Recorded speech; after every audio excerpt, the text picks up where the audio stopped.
Hai minasan konnichiwa, aqui é o Ricardo Cruz e hoje a gente vai falar sobre um assunto que atormenta muita gente. A gente recebe bastante e-mail, bastante comentário de pessoas que ficam com medo das partículas em japonês. Vamos falar um pouquinho sobre elas e aprender um pouquinho pra gente ter uma noção a partir de agora.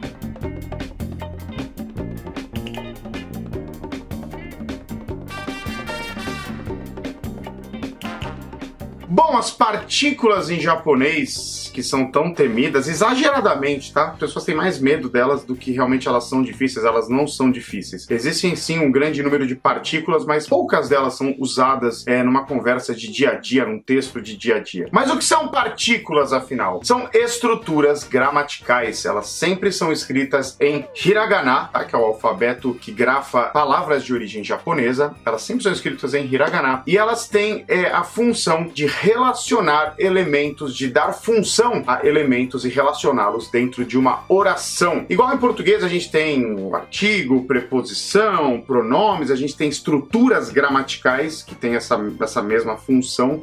As partículas em japonês fazem esse papel, tá? Elas dão a intenção de quem está falando, elas identificam quem está fazendo o quê, elas dão sensação de movimento, uma intenção de movimento, aliás, se relacionam com os verbos, enfim. Para uma frase funcionar, você precisa ter partículas em japonês. A palavra partícula em japonês é joshi.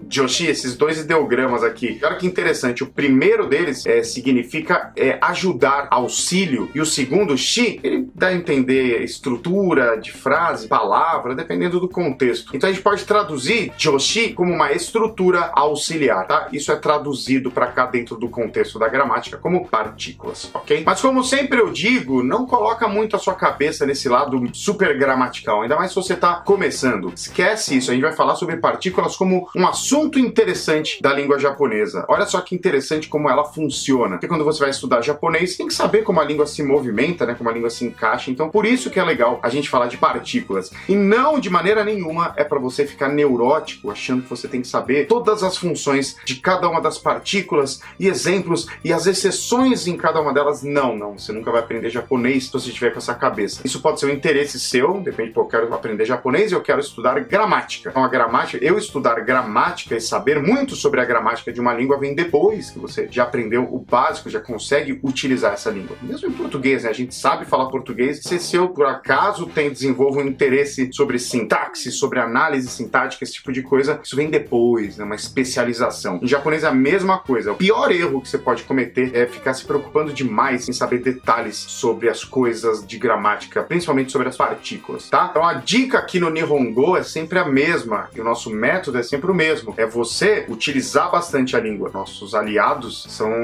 é a cultura pop japonesa. É assim que eu aprendi o japonês e é como eu quero transmitir pro pessoal também que aprender, se expor à língua japonesa, né? Usar bastante, ter, lógico, um conhecimento inicial de gramática, de como aquilo funciona, as regras, como se fosse um jogo mesmo. E se expor a maior quantidade de material, até que aquilo passe a ser natural pra você, né? Quando eu morei no Japão, lá em 99, cada vez mais distante, depois começam a me chamar de velho nesses comentários, é porque eu fico revelando as datas. Mas quando eu morei lá, eu usava muito mais a língua do que me preocupava em saber que isso era uma partícula, que isso era uma conjugação verbal, ou que etc. Tá? Então você vai aprendendo usando mesmo, criando um ambiente de uso. Então vamos dar uma olhada rápida em algumas partículas essenciais da língua japonesa. Esse hiragana, que normalmente é lido como ha, quando ele compõe palavras, etc. Quando ele se comporta como partícula, ele é lido como wa. E essa é a partícula mais essencial da língua japonesa, a mais básica de todas. E ela pode gerar alguma confusão porque a gente não tem nada parecido em português. Qual que é a função de wa? É marcar o assunto de uma frase, tá? Quando você quer falar sobre um assunto, você coloca esse assunto antes e fala wa. Então, por exemplo, watashi, né? Eu. Watashi wa, eu, né? A palavra eu vem antes do wa. Então quer dizer, falando sobre mim, colocando o assunto como eu, o que tem eu? Aí eu vou falar mais coisas a respeito desse assunto que eu congelei no começo da frase, né? Eu congelei e marquei, o assunto aqui é eu, né? Então pode ser qualquer coisa. Burajiru, né? O Brasil. Burajiru wa, opa, você já sabe, veio wa. Então quer dizer que a gente vai falar agora sobre o Brasil, né? Falando sobre o Brasil, pode falar qualquer outra coisa, tá? Então wa marca o assunto de uma frase, né? É muito comum as pessoas aprenderem a dizer o seu próprio nome com a seguinte frase: Watashi wa Ricardo desu, né? Des afirma coisas, Ricardo é o meu nome, e wa é sobre eu, né? Watashi wa, sobre watashi, sobre eu, sou Ricardo, tá? Meio que a gente traduz literalmente dessa maneira para facilitar a compreensão dos elementos, tá? Só que na prática ninguém fala isso em japonês dessa maneira, né? Você pode falar só Ricardo desu, né? Sou o Ricardo. Ou Ricardo tomoshimasu, tá? Sou o Ricardo do jeito mais educadinho. Mas não vamos entrar nesse assunto porque vamos continuar falando de partículas. Outra partícula bem básica da língua japonesa é no. Essa letrinha aqui do hiragana. O que ela faz? Ela relaciona dois substantivos. A maior parte das vezes dando uma relação de posse. Então vamos manter o watashi, né? Que quer dizer eu. O watashi, se eu tirar fora o a e colocar o no, watashi no quer dizer o que vem antes passa a ser o possuidor de alguma coisa. Então quer dizer meu, de eu, né? Watashi no.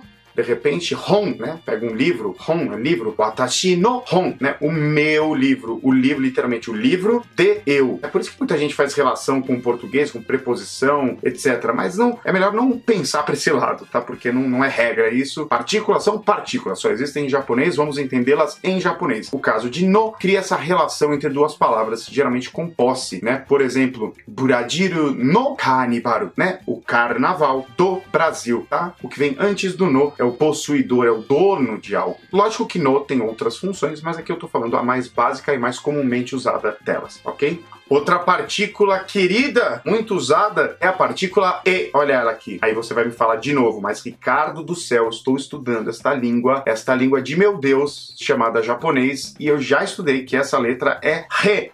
Re, com esse som, H é escrito H-E, mas lido como Re, som de R. Por que você está me falando agora que ela chama E, que ela é lida como E? Porque quando esta cidadã japonesa aqui tem a função de partícula, a leitura dela muda, assim como o A, ela passa a ser lida como E e não Re. Deu para entender? E qual que é a função dessa partícula? É dar um destino à ação, é indicar o destino de uma ação. Por exemplo, vou ao Japão. Nihon, Japão. E, ó a partícula aí. Nesse caso, partícula, então é E, não é Re. Em todos os outros casos, compondo palavras, etc. Re, nesse caso, sozinha como partícula. E. Então, Nihon e ikimasu, né? Ikimasu quer dizer vou, irei, né? Então, irei ao Japão, para o Japão, em direção ao Japão. Essa partícula tem essa função, né? De dar uma direção à ação e se conectar com o verbo. Eu voltarei para o Brasil, burajiru e kaerimasu, tá? Ela dá direção para a ação, tá? E tem uma outra partícula que também é muito comum, você pode substituir nesses casos de direção, onde e é usado, que é a partícula ni, né? Ni, burajiru ni kaerimasu, nihon ni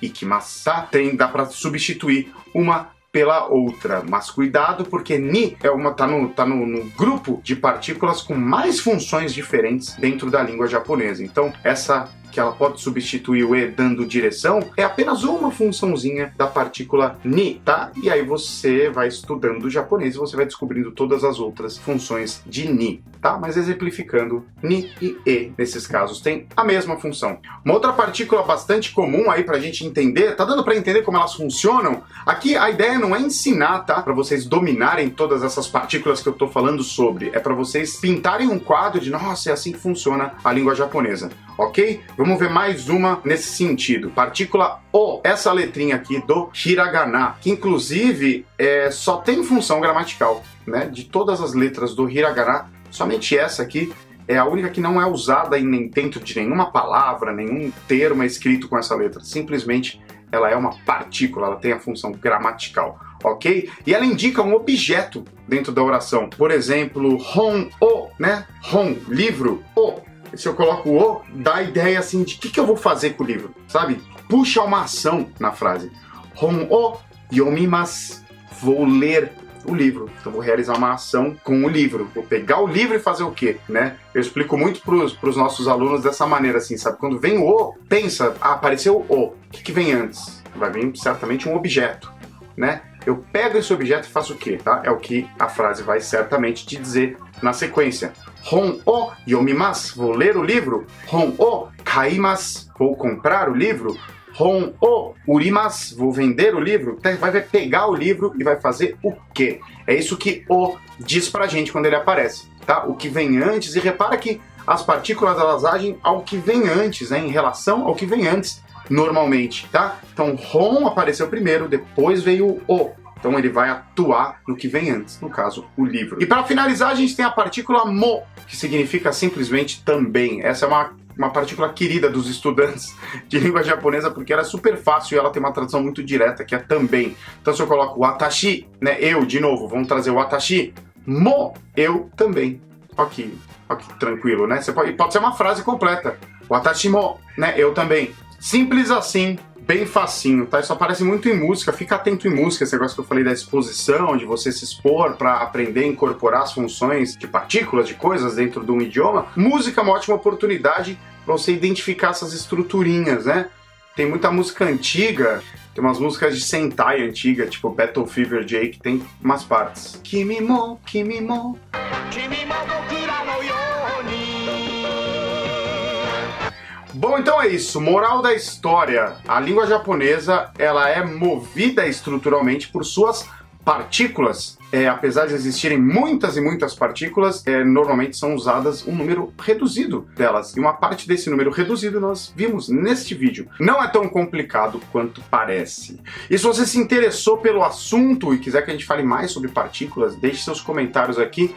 A gente pode pensar aí, de repente, quem sabe uma série sobre partículas. Vamos ver o que vocês dizem e a gente decide. Se você quiser aprender mais japonês com a gente, se cadastra na nossa comunidade www.cursonihongo.com.br. Você ganha o nosso e-book e um mini curso em 8 vídeos de japonês. E não deixa de ver o vídeo que a gente fez de perguntas e respostas, ficou muito legal. Até o próximo vídeo. Já né?